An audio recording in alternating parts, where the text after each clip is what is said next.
These are directions on how to complete the greatest common factor maze center, as well as the least common multiple maze center.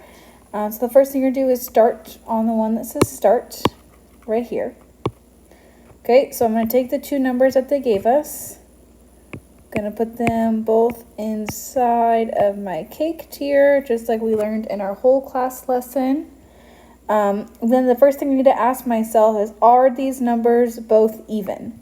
Right, and to know that, I'm going to look at the end numbers. So 0 and a 5.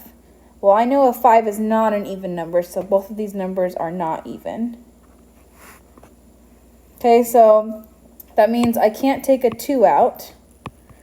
My next prime number I could try is a 3, but I know a 3 is not going to go into 40. So the next one I'm going to try is a 5. So I'm going to take a 5 out and place it on the outside. Now I'm going to ask myself, what is 15 divided by 5? 15 divided by 5 is 3. And then I'm going to ask myself, what's 40 divided by 5? 40 divided by 5 is 8. Okay, now I have a 3 and an 8 left over. And I can't take any other numbers out of this. I can't divide anything else out. And I know that because 3 is a prime number. That means nothing else can be taken out of it. That's the smallest number possible. Okay, so that means now I'm going to multiply all of my outside numbers together. So, and the only one I have is a 5. So that means my GCF, or my greatest common factor, is 5. So now I'm going to look at all my answer choices. I have a 7, a 13, and a 5. So the answer I got was a 5, which means I'm going to go this way in the maze.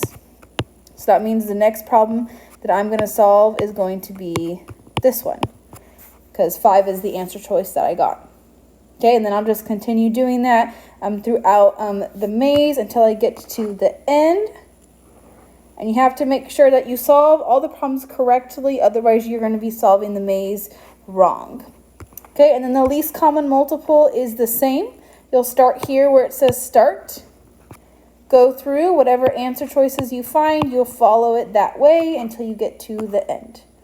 Okay, if you have any questions or can't remember how to find GCF or LCM, try going back to the slides that we did as a whole class lesson first, then try asking anybody in your group for help, and go to your teacher if you absolutely have to, but try to figure it out yourself or with your group if you can.